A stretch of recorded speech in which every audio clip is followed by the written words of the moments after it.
everybody, this is Dr. Nazimpour. Welcome to our YouTube channel, Simple Answer to Complex Question.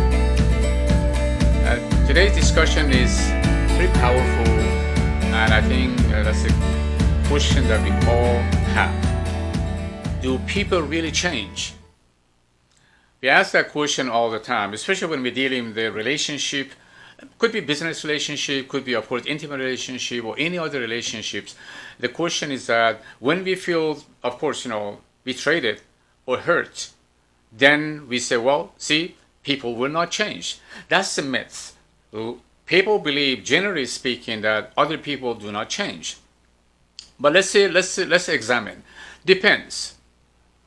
Yeah, some people, under the circumstances,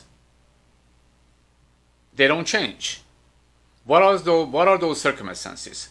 If somebody has a high ego and they're very selfish and self-centered and egoistic and narcissistic, whatever we can outline about the personality, that they are very much consumed with their own self. So of course, they believe what they do and how they think it's right. And they, of course, they're not going to consciously attempt to change any of those ingredients. So that becomes very difficult. And of course, those people, they don't believe they should change. They believe, the way they are is nice and good and perfect for them. And of course, they continue using the same strategy dealing with other people. So in that situation, change becomes very difficult. And of course, the chance of it, the probability of change is low.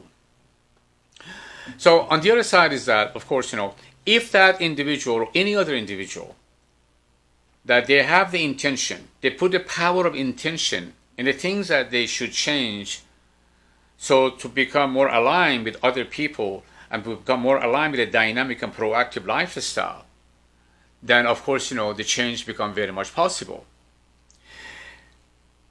And here is a kind of a wonderful thing we can look into this dynamic of change. Yes, when you look at the whole picture of who we are, we come to this planet with a very simple genetical foundation. And as we know it now, of course, the science of biology and physiology and medical science and quantum physics science, they help us to understand that gene doesn't have the power that we thought it has. Yes, gene is gene, and still gene existed and definitely guiding our behavior and emotions and feelings and thoughts and ideas to the degree, but gene doesn't have the power that we thought it has many, many years ago. But it's still, that's one of the things that we can look at it, but it's not a determining factor in changing people's behavior and way of thinking. But on the other side, of course, we have this unconscious mind. Definitely, when we come to this planet, our computer, as I mentioned it before, start collecting data. Our brain, our mind start collecting data and collecting information that we are receiving from other people, including mom and dad, family members, coaches, teachers, and so on. So with that reason, of course, that unconscious mind become a database, that database is going to guide us throughout the life.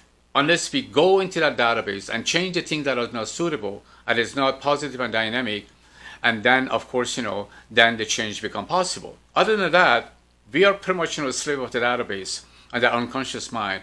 95% of the things that we do are habitual, and we repeat it. And of course, even we don't really know it, it's not that much conscious, unless you bring it to the consciousness.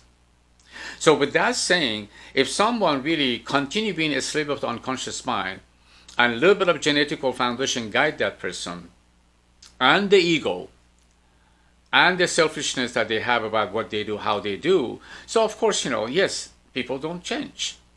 But again, if somebody really be progressive and dynamic, and they say, no, I want to change. These behaviors that I have, I don't like it. Other people to complain about it. So yeah, I got to change it. I want to let my mind and body flow. I want to be more dynamic and proactive, and I want to be progressive. I don't want to be stuck in one point and one ideology and one beliefs. And so that's not suiting me. That's not aligned with the universal principles. So if that person comes to that belief and understanding, then change becomes very much possible. But now, the condition and circumstances that bring that change, it's about power of intention, burning desire. And hour by hour and day by day plan of action. So we designate that behavior or attitude or thinking that should be changed. And then based on that diagnosis and designation, then we set a plan of action, hourly, daily plan of action, and we give it 1 to 3 months to monitor that change. And it should be consistent, persistent, and absolutely with all this new condition we create, that changes become possible. So that's the good news.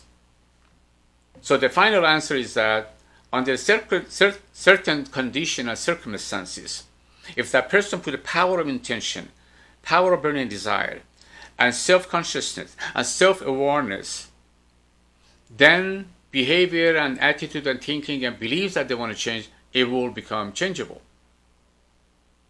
And so with that saying, please, search within yourself.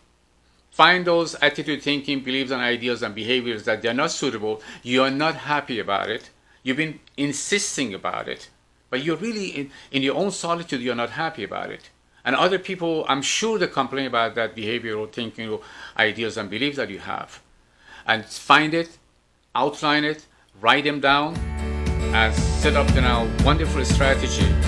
And day by day, absolutely hour by hour, change that thinking, perception, behavior, and align yourself with the universal principles and flow like a river. That's the wonderful feeling that we all are looking for. Take care and talk to you soon.